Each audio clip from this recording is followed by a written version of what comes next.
it's Easter Monday and I'm doing the right thing today rather than yesterday. I should have gone for this walk yesterday afternoon, but I didn't. I just hit the booze pretty heavily, which is not a sensible thing to do because I had a lousy night's sleep because my back was killing me.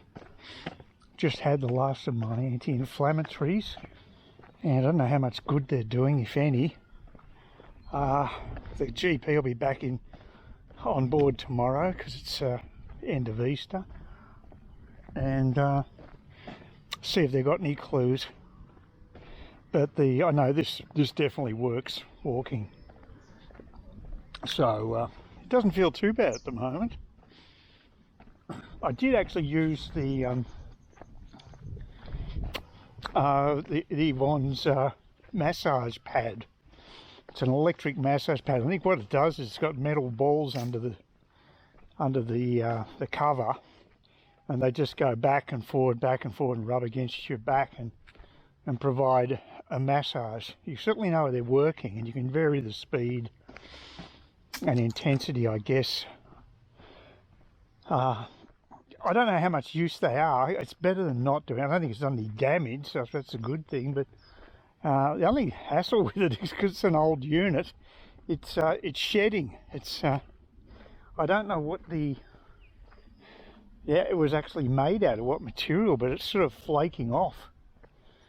So you've got these black shreds of material that keep dropping on the tiles every time I use the damn thing. But I'm very appreciative of the fact that Yvonne lent it to me.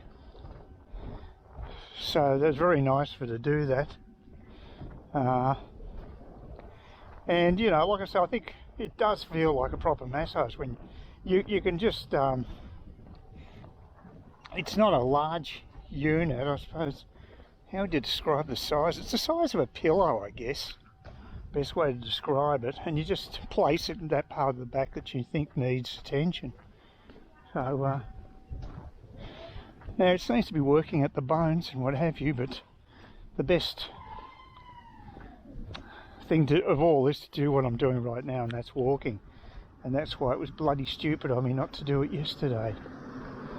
So there's nothing really wrong with the weather, apart from the fact it's pretty warm. Yeah, it's just dropped down from 31 to 30 degrees, so it's supposed to feel like about 33. It's warm, but it's not too bad, and it'll be nicer once I get down the beach anyway. And this would have been my last day, full day in Bali, before getting a jet flight on Tuesday afternoon to Saigon. So in a perfect world, that's where I would be right now. But as we all know, it ain't a perfect world. And I'm going to try to get some sort of a letter from a GP just to say that I've had a crook back and I wasn't able to fly, and see if I can get some sort of compassionate refund because of that. I don't know. I mean, even if I can't get that, I'm still very angry at the restrictiveness of this fare that I got from Jetstar that's supposed to have given me flexibility with dates, and it really didn't. So I'll be arguing that anyway. And there is an advocate for people who have got disputes with airlines. Not surprising. You can imagine that would be an area like telecommunication where there's lots of angst. A lot of people very hot under the collar. And I think Jetstar would have been copping a hell of a lot. Oh, you got anything too? Not bad news. Yeah, Yvonne went for a job working for the in the tourist industry, just selling tickets and what have you, and thinks she'd be overqualified for. Maybe that was the problem, but she missed out on it, unfortunately. I thought I mean, there's so many different factors though when an employer, if you've got a choice of people, you know, it could come down to some pretty spurious reasons why someone gets a job. I'm sure she would have been very good at it anyway. She's got experience and maturity, so I think they're very important factors. So I hope she gets something, because she's going a bit stir crazy. She's not ready for a fully retired life, and that's fine. Everyone's different. So I'm certainly not in that position. I think Steve's come to terms with the fact that he's retired now. He wanted to slip into the same job he had, which he didn't like, and I was thinking, well, if you really don't need the money, I mean, obviously more money always makes life easier, but they can certainly get by on what they've got. So Yvonne's just doing it to get out of the house, I guess, get some social stuff happening, just have something to do, I guess, you know. I mean, that's why I'm a bit disappointed with missing out on this trip, because that was my big social outlet, and I've blown it for quite a few months, because I'm going to have to stay in Australia for medical reasons for about 3 months before I'll have an opportunity to travel again. God, I mean, it was amazing with me and the buses, even on a public holiday, which would be running at probably a Sunday timetable. I still always cop the buses. Like I say, the only time you don't get them is when you're actually waiting for the damn things. Oh, they're not bad, actually. It's not a bad service. You shouldn't bitch about it. Oh. Well, this has been an easier walk than the others. It's just that when I sleep on my side, and either side was relatively painful last night trying to sleep. I did get a bit of sleep. I mean, I got up the usual hour. The pain woke me up about 5:30, so about half hour before I'd want to get up, and I stayed in bed till about 6:30. But it was good to get out because the pain was not pleasant. So I was happy to do the exit job there. No, I'm looking forward to getting down to the beach. I need a bit of breeze. That's what's lacking at the moment. The camera hasn't switched itself off. That's a nice change. I actually got rid of a few films. I deleted them. Maybe there was too much on it. It wasn't anywhere near capacity, but I think it's a temperamental camera, unfortunately. This is Old Faithful. Last time I was down here, got a copped a beautiful breeze, and again today it's really nice. Maybe because it's the opening, it sort of funnels the air through the trees here, and that sort of increases the velocity, possibly. Whatever reason, it's actually very pleasant. It's a shame they don't have a bench just here. This would be a good spot for it. I suppose I don't want to intrude upon people that are entering the beach. Should be quite a trafficked area, I suppose. And you've got the plastic bags for the dogs. Oh, it's good that they do that, I suppose. If I was a dog owner again, I don't know how I'd feel about having to pick it up all the time, but it's just the way it is. I'm not against the concept. I think it's a good idea, but it's just, ugh. Boy, the pets have really got us well trained these days, haven't they? And as usual, pretty quiet here. There's just someone on a mobility scooter just went past, and that's the only person I've seen here since arriving. So, whereas you go down Trinity Beach and it'd be tourists and locals and God knows what. I probably should walk down the beach, bug it. Why not? Get a bit of sand here, sandals. But who cares? Yep, they're already filling up. It's alright, I can take them off and put them back on at the bench up there. It is nice to walk along the beach. Very pleasant experience. My own private beach, it feels like at times. Timing is impeccable today. I just got off the bench, walked up the pathway just in time to pass by a couple whose dog was having a crap on the side of the path. One of those magic moments you have down the beach. Tomorrow I might even walk to the GP's. That'll be a decent walk. See how I feel about walking back. Troubles, I don't know when I'll be able to get an appointment. A few days time I would think. I actually tried getting an appointment online. I prefer to do it that way. But they weren't taking any online appointments until about the end of the week, I think. So hasn't been the best time for this to occur, of course. Round Easter's a bastard of a time if you've got something where you do need to see the doc. I just find it's easy to organise stuff because, I don't know, again, it's because of my crappy eyesight, but when I had to, deal with files and stuff, manual files, physical files rather than electronic ones, much harder to keep things in order. I can keep things much tidier on my computer than say in a filing cabinet. Works for me anyway. Would have made my schooling so much easier if I was doing it these days, because you're using laptops. You don't have to worry about looking at a blackboard, which was the bane of my life at school.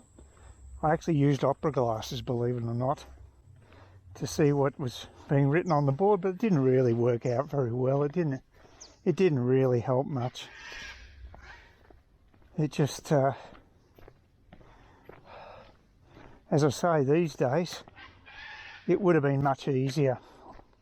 Mind you, the standard of education's probably slipped a bit, so, and I think the opportunities of self-education are much greater these days. But part of the experience of going to school is the socialisation. It's not just about learning stuff. I think it's less and less about learning stuff, actually. A lot of it's about indoctrination. But it's also a socialisation exercise. Forces people to have to, study together, be in the classroom together, meet other people. So it does have those social benefits. I still hated it though. Couldn't wait to leave school. It was okay in HSC because I didn't have to actually turn up to classes. So I did skip a few, especially English. And then of course the same applied with university. Oh boy.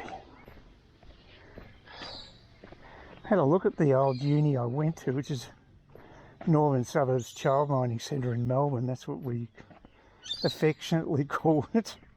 La Trobe University I'm referring to. It now seems to be, there seems to be a lot of collaboration with industry there. I checked out their campus using Street View because I haven't been to the actual campus for 20, 30 years, I would think. So it has changed quite a bit. And there seems to be a lot of, there's obviously it's a way for them to get the funding too, that they're getting involved with private companies for research and what have you. Makes sense. That's a good move in my opinion. So, it breaks down the ivory tower thing with unis a bit, that they're actually in contact with real people, real industry, commerce, whatever. So, still thought it was a total waste for me in an academic sense. I didn't learn anything at university. I mean, it's a pretty damning thing to say, but seriously, my education stopped at sixth form, in my opinion. So that's not good. So I think we could do a hell of a lot better in the West than we are. A lot of people that have really done well, some of the highest achievers have actually dropped out of colleges in the US. And I can understand why. I think the people like Elon Musk, they just learn from books and stuff. They don't have to go to courses and things. That's what he learnt about rocketry. He just read books. I mean, he had a great grounding in physics and what have you. Smart guy, so he could take it all in. But he was self-taught in that respect. He did his own research. And I think those are the skills that you need to get from a place like an education institution, is how to get reliable information that's relevant to what you want to do. That's what you need to learn, those things. So it's about 7:45 at the moment. The garbos are on their route, and you can just see a bit of mist above the hills back there, which is quite amazing. So I don't normally get off this early, but it's going to be cooler, so it does make sense. It's a bit of overkill, but I need to do the walk because the only reason I'm going up to the Kawara family practice is to actually make an appointment with the other practice, because I want to see Dr. Claire Etheridge, who's the one who wrote the letter for me for the getting out of jury duty. I'm just seeing if she can spin some magic and maybe persuade Jetstar to not dock me that money for the flight. So we can only try. She's certainly got a bit of compassion, so I think it's the right person to see. But I could have made an appointment online, but they blank out all the early days of the week when you do it online. So I think you have to actually front up in person to get more choice of appointments. Don't quite understand the rationale behind that one, but that's how it appears to me anyway. I feel like I'm being stalked by the bloody garbos. Are they going to come up the main road now? I doubt. I think they just do the they might just turn around and go down to Bondi, because yeah, they're going that direction. That's fine. I'm not going to get stalked by a garbologist, which is good. Yeah, so it's a boring old walk up Gannet Street to Cottesloe, where the practice is located. But I have to do the walking because my back, well, I don't know, in certain ways it's getting better. It's more flexibility. Get off the bike! Get stuffed. I'm not allowed to walk around the street, you asshole. Arrogant bastard. It's unbelievable. I'm not allowed to walk around the bloody streets. You've got to be kidding. You'd make a good fascist, mate. You'd make a good fascist. Arsehole.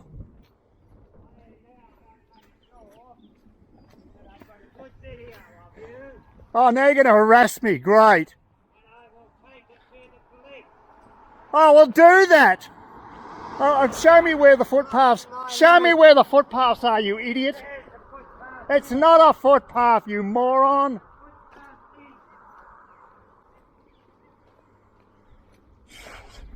Oh, there's a bit of excitement for you.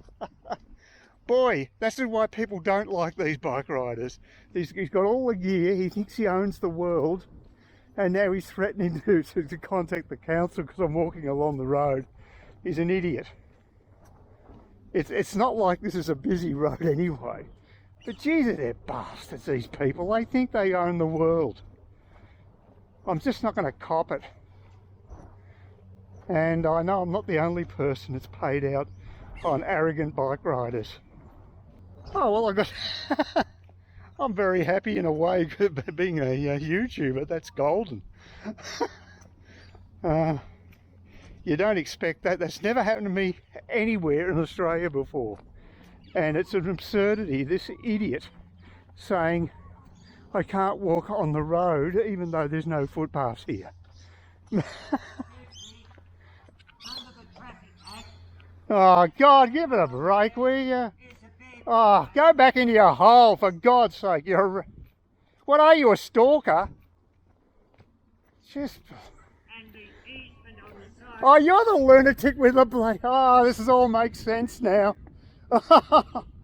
Yeah, this is the guy that's got the aerials on his house. And your neighbours can't use the electric stuff because you interfere with them.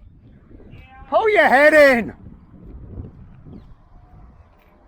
What a dickhead.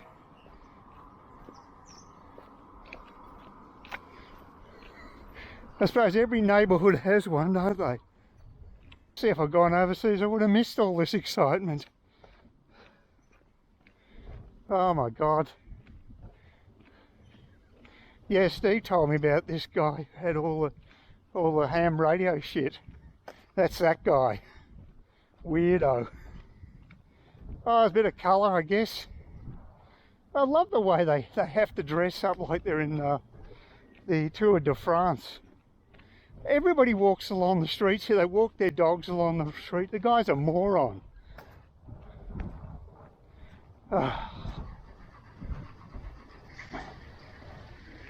Just amazing.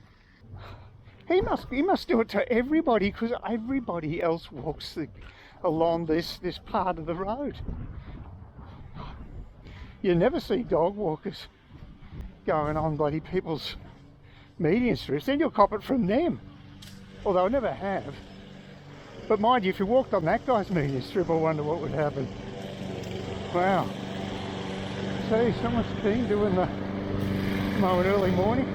Makes sense, it's cooler now. It actually is a good time to mow the lawns. It's very sensible. You can see how people really jam. So I've been trying to be neat and put the bloody lid down, but most people here don't care. They just... Now, it's interesting. There's a couple who just walked up, walking the opposite direction down here, and I had a chat with them because I sort of said I better warn them about this lunatic down the road. They know all about him. They've had confrontations with him as well, and apparently he's an ex-professional bike rider. Obviously thinks he owns the roads, and he has everything, you know, like I say, his conveniences of prime importance everywhere gets stuffed. And they had a they agreed. They ride bikes themselves, and they said yes, you should ring the bell if you're approaching someone from behind. And well, like I say, this guy just alienates himself from everybody, because it's the first time I've copped it, maybe because I'm out early. But he must go back into his hole, probably talking to his ham radio idiots. I shouldn't say, they shouldn't drag them down to his level. They might be okay, but yeah, just takes all kinds. Well, at least he wasn't armed. That's the good thing. You wouldn't want a guy like that getting hold of firearms, though, would you?